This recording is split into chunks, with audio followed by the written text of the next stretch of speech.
Right. All of these paleontological. Well, thank you so much for being here today. My name is Nicole, and I'll be talking about the taphonomy of our Dinosaur Quarry in East Central Utah. Before I get started, I just want to acknowledge the following: the David Jones Foundation for Student Fieldwork, CPMS and the Geology Department Mentoring Funds, my advisor, Dr. Brooks Britt, and the Museum of Paleontology, Dr. Rod Sheets, our curator, Jeff Hergerson, who is our field supervisor, and the BLM, which allows us to dig in our quarries illegally. Now, when we think about paleontology, we usually think about two aspects of it: the dinosaur and digging it up. We fail to think about the other processes that acted on these dinosaurs after they died, and this is what taphonomy is. The points that have stars on it are the things that I've been working on for the past 2-3 months and that I'll be focusing on today. So our site is significant because we have discovered a new taxa, a new ornithopod dinosaur. Also, we're working in the Cedar Mountain Formation, and it's really difficult to find bones that are in such good, that are so well preserved as they are in this quarry that we are working in. And there hasn't been research like we've been doing about the taphonomy of this area yet, and so we've been able to do that. So what I'll be talking about is mostly about depositional environment, fluvial influences that happened, trampling, and insects. Our city area is a little bit north of Moab in a little place called Cisco. That's where our quarry is. We're working in the Cedar Mountain Formation, which is right above the Morrison Formation. There are 3 sequences. We're working in the Yellow Cat sequence here, and it's about 20 meters above this boundary between the Morrison and the Yellow Cat. So our quarry is right up here in the Yellow Cat member. What we see is a lot of muddy siltstones, which tells us that this area was a floodplain. And we see in the member right above it, it is sandstone, which tells us that the meandering stream, of which the floodplain was a part of, between the time of the Yellow Cat member and the Poison Strip, it migrated over to this area. And here's our quarry. The part of our quarry that actually is producing bones is about probably this thick from the base of here to a little bit under where the shadow line is here. When we're in the field and we find bones, we draw them out on our field maps, which correspond to a grid that we have in the field that we make with strings, and each square represents 1 square meter.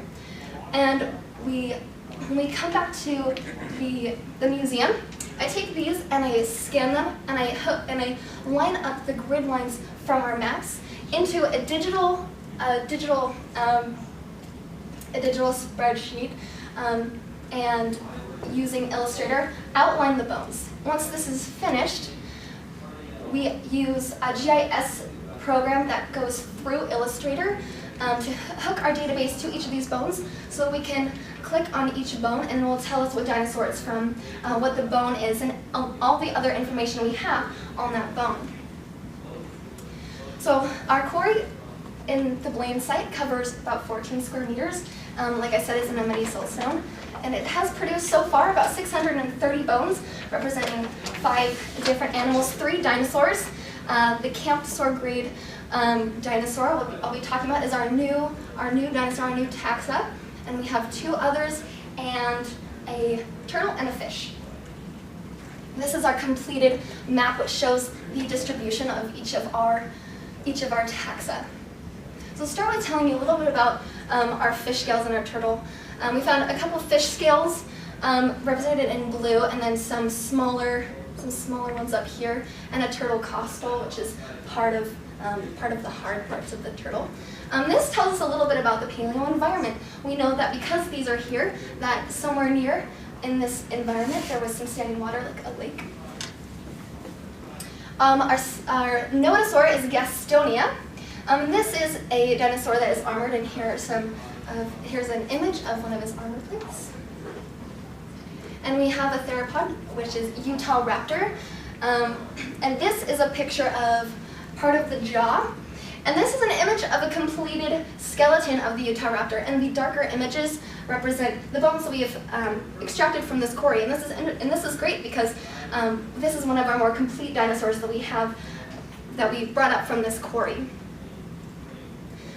So you notice in this is our new taxa, our ornithopod dinosaur. You'll notice that there are a lot more bones in here than there are in our other maps from the other taxa. This is because we have at least 4 individuals of this new taxa. It's closely related to this dinosaur, the Camptosaurus, and here is an image of a vertebrae, as shown here.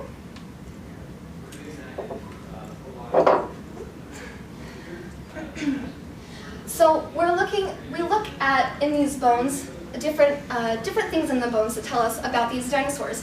One is the ontogenic stage. It tells us whether or how old the dinosaur was, whether it was a juvenile or an adult.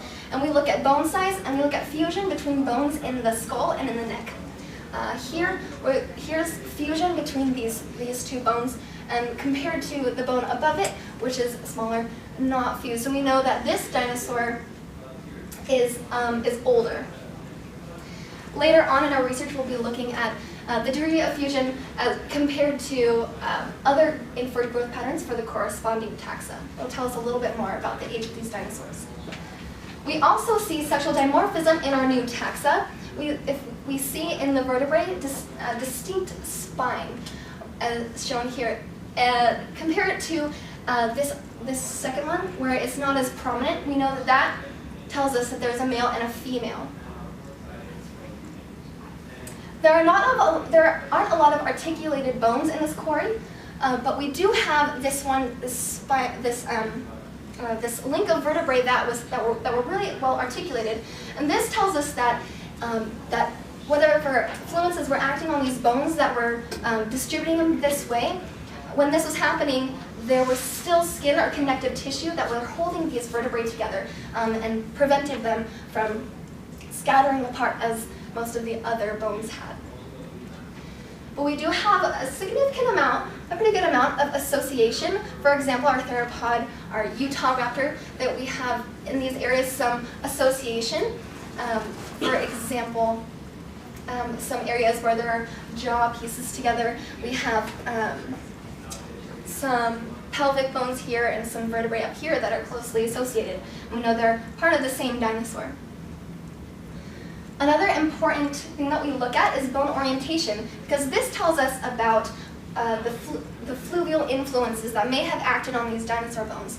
So we have our strike showing the layout, the orientation of the bones between 0 and 180 degrees. And we also have a vector graph showing any bones that are significant, that are showing significant direction, that the larger part of the bone is one direction and the smaller, longer part of the bone is facing one direction, telling us that if there was fluvial influence, that was pointing downstream. And so you can see it's not very uniform in any one direction, although the mean shows somewhat of a northeast direction, but it's mostly random. And we also look at our statistics using Rouse distribution. It tells us that it's pretty much really random. So looking at the stats and looking at the maps, we can tell that there was slight fluvial influence, but not very much. We also look at trampling marks and breakage. I'll go through that. I'm going to pass this bone around. This is the scapula here. This is this bone right here. And I'm going to pass this around so you guys can kind of look at it. The yellow spots tells us there is a trample mark there. When dinosaurs stepped on these bones, the sediment underlying scraped the underneath side, and we see these deep kind of linear scratch marks, which tells us that they're from trampling. We also look at breakages. We haven't looked too thoroughly about the breaks, but we have seen, especially in the scapula, break that is due to trampling. Another thing we see with trampling is the bones being bent, as seen here.